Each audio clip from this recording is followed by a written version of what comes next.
Hello, I'm Penny Thornton and welcome to my astrology channel. On this video, I'm going to be looking at Cancer, the month ahead, February 2021. Well, this is certainly a whole lot better than January.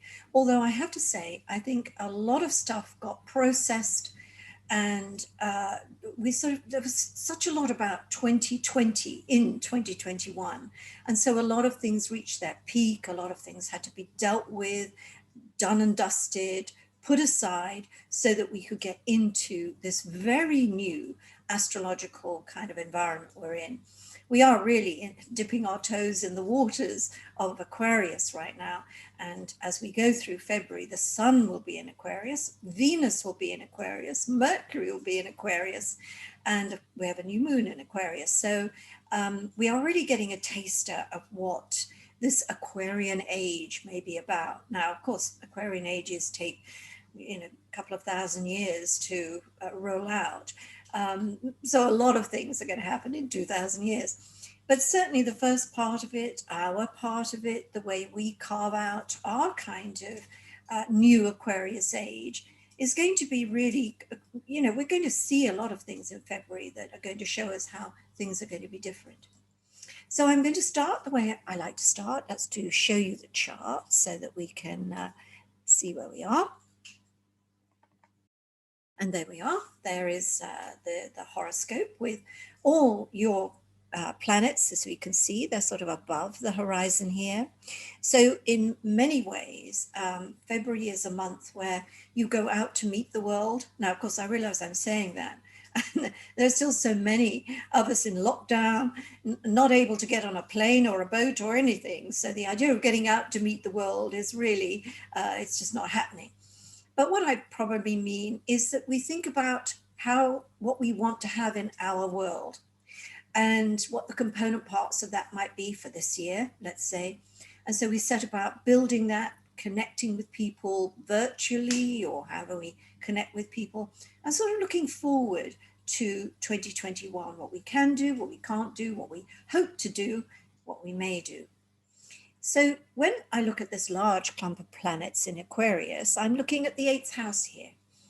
This is one of the watery areas of the horoscope, and you, of course, are a water sign, Cancer. And when we're in water country in a house, then it's a process of kind of allowing our feelings to engage with what we're going through and making our judgments based on feelings. It's time when perhaps we need to be close to people who we feel very comfortable with, we want to be intimate with, and not with people who we just have an acquaintanceship with. And because when the sun moves through an area, we get this sort of sense of renewal.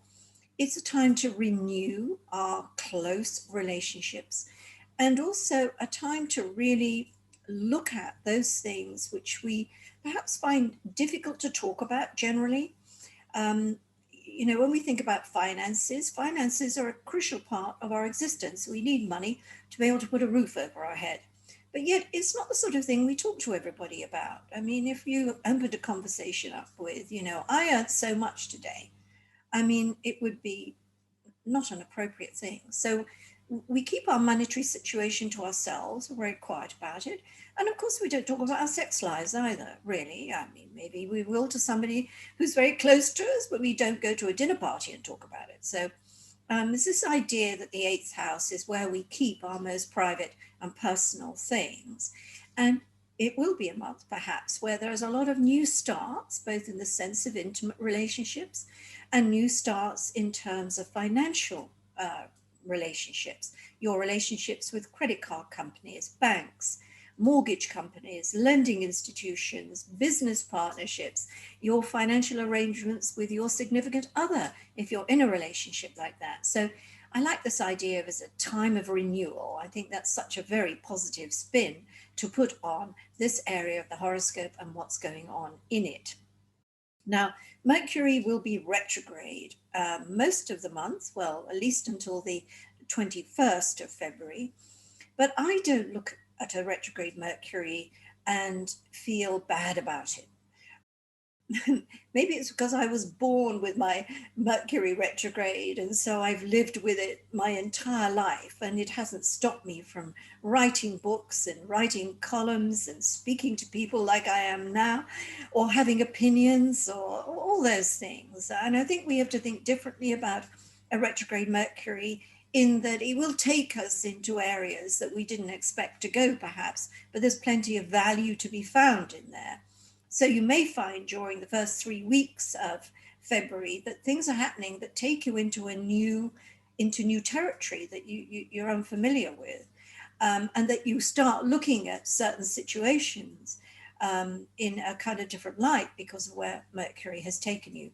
Please don't get too upset about the idea that you can't sign a piece of paper or do a transaction when Mercury is retrograde. Obviously, we would rather have Mercury direct because it makes things a little bit more a bit simpler. But Mercury isn't just the only planet we're looking at. A retrograde Mercury is set in a scene where there are lots of other planets doing lots of other things.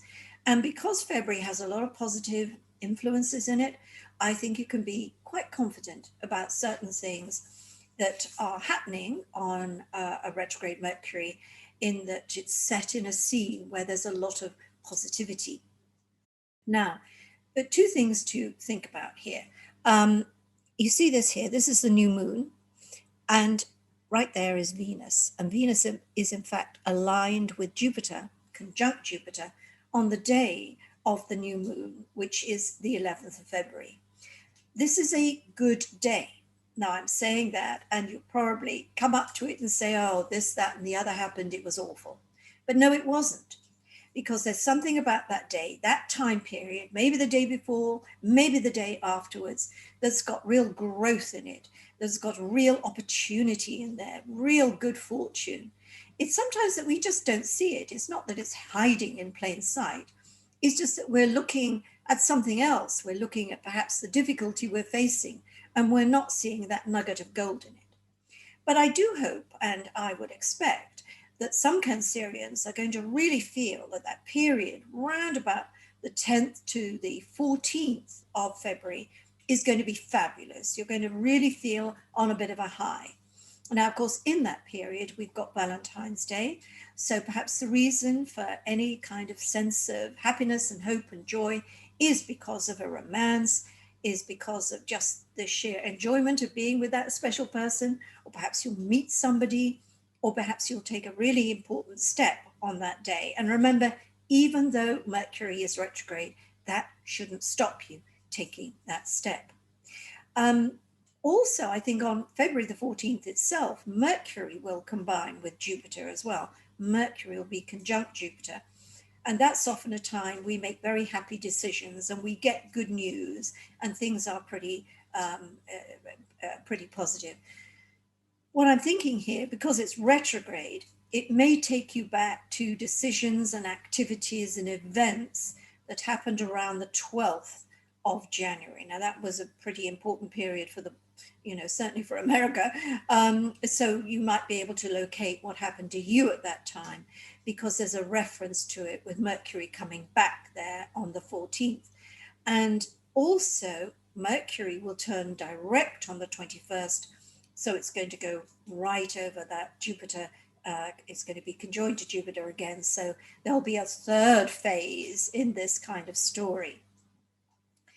I'm also looking at the 17th of the month as being a significant point, and that's when Saturn and Uranus form their square for the very first time. So this is Uranus here, and this is Saturn here, 8th house, 11th house.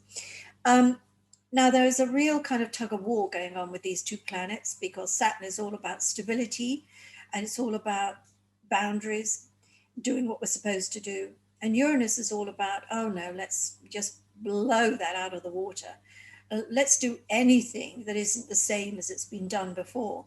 And of course, we're seeing this played out in governments and politics all over the world, again, particularly in America, with the struggle between the status quo and all the new things that are happening. And of course, that's been a very violent struggle. But let's bring it down to your life again and see that maybe, and this won't apply to every single Cancerian, but definitely to some of you, that if you've got money tied up with a friendship or a partnership, this could be a difficult moment for it, because it may be that you have very different opinions about what should be done with money. Or maybe it's even, if you've lent money or you've borrowed money from someone, there could be a bit of an upset about all of that around that middle of the month period. Now, obviously, financial things need to be met and dealt with. Emotional things, a little bit more difficult, but all things change, all things pass. But my advice to you would be to go with the new. You can't keep things the same as they were. And maybe we do need to rewrite agreements at that time. And maybe we do need to look at a different way of doing things. Finally, last part of the month I want to look at is here, the sun in Pisces, the moon in Virgo.